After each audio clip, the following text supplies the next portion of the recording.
All right.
Oh shit.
Okay, so who the hell is this?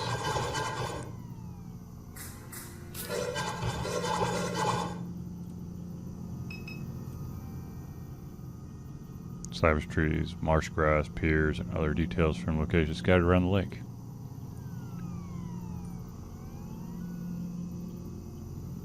Alright, let's get out of here.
Yeah, but like at nightfall?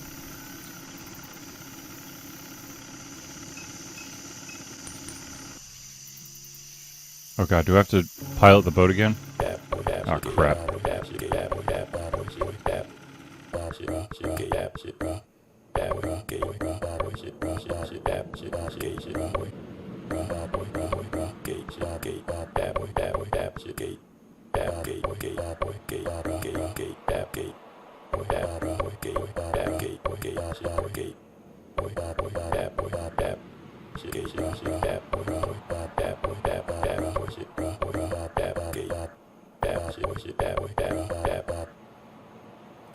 Of course. Bastard.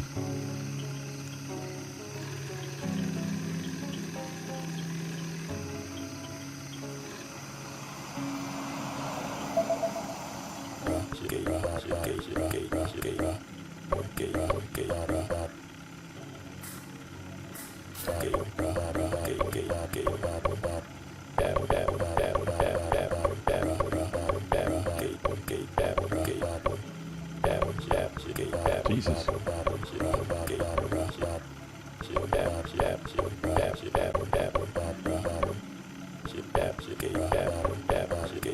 What? Pretty sure that's just drugs.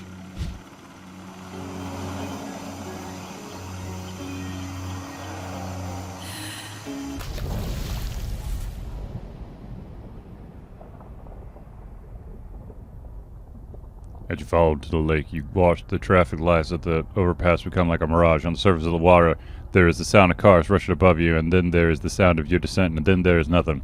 The lake and all of its sediment is infinite in its silence. It holds you captive. You are unable to move, paralyzed in this way.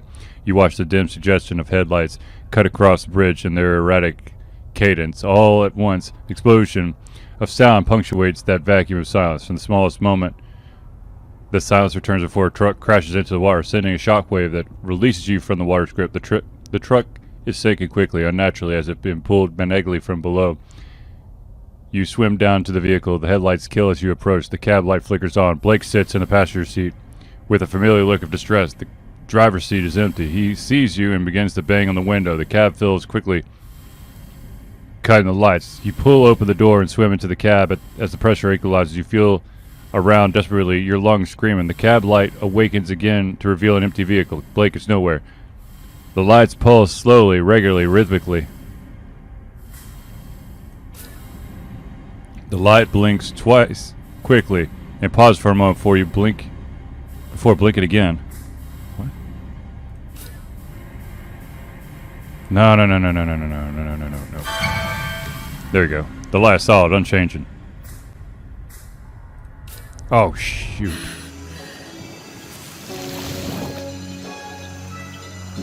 Crap. I don't remember what... Shoot. Hold on. Give me this.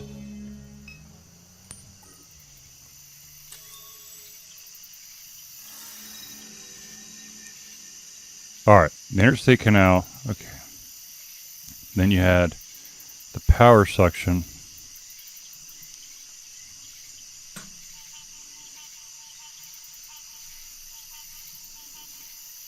Blink, blink, stop. Blink, blink, stop. And you also had, hold on.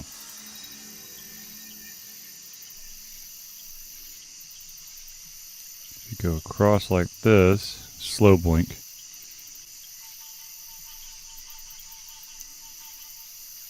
In the corner. And then the log wheel is up here, fast blink.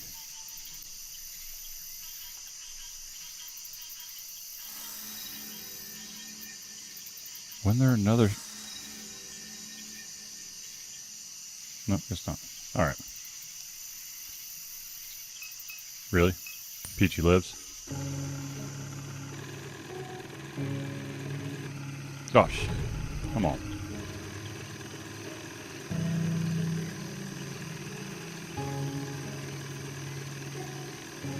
Nope, come on. Wait.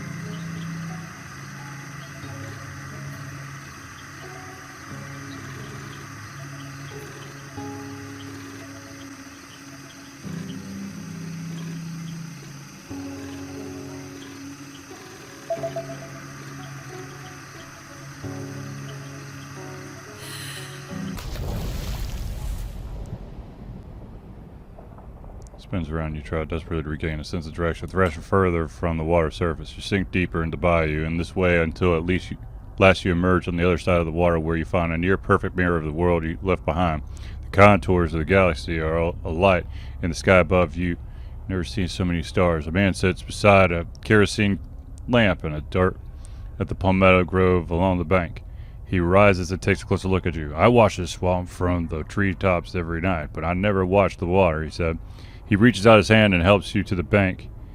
In the shadows of the grove are other figures whispering among themselves. Whispers are above you as well, in the invisible crowns of the cypress trees. You're one of the Trey Pegniard children, aren't you? Who? The man whose property you're on, he says. He's Arpent stretches all the way in the river. He stares at you for a while longer and then above you to the opposite bank. Lucky, you're not one of his kin. He has something coming his way. Someone from beyond the palmetto line whispers to the man. He backs away in the shadows. If you don't know this country, you'll need a light. The man joins the rest of the assembly and they walk deeper into the night, leaving the kerosene lamp behind. The light is solid, unchanging. Here we go.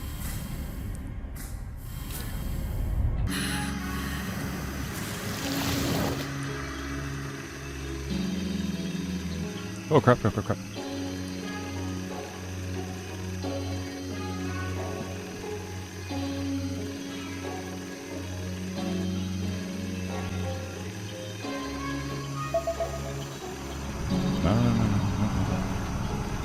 on.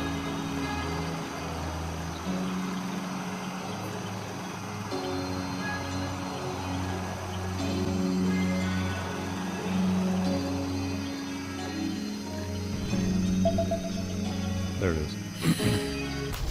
This one is a blink stop.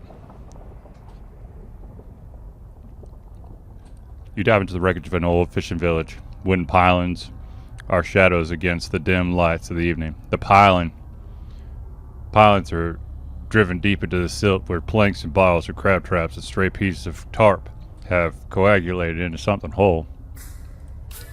You swim to the lake bottom and float beside this accretion of debris. A stray window rests among the trash, slightly open.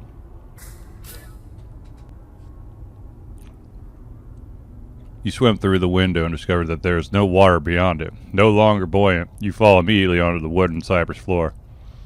You scan the area. You're in a cluttered living room, clean and well kept. The picture frames along the wall shake. The foundation of the home rocks. You look outside of the window from which you enter. Rather than the depths of the lake, you see a torrent of wind and rain ripping across the open sky. Lightning cracks punctuating those furious sounds, and in the small crevices of sound there are screams. There is a door to your right that leads onto a balcony of the home.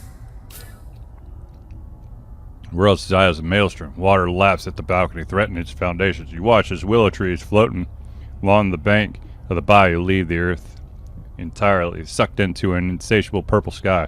In the distance, figures hug the crowns of the cypress trees, screaming prayers into the vortex. Among those so stranded is Blake, who has lashed a rope around a tree and is holding on to it desperately. You dive from the balcony into the floodwaters to swim against the strongest current the bayou has ever known.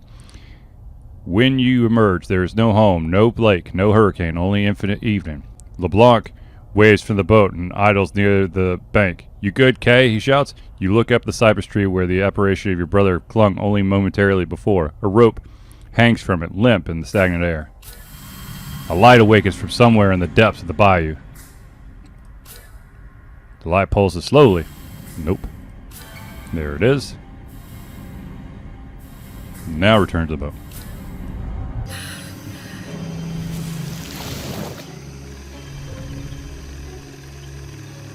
Now we got to get to the wheel.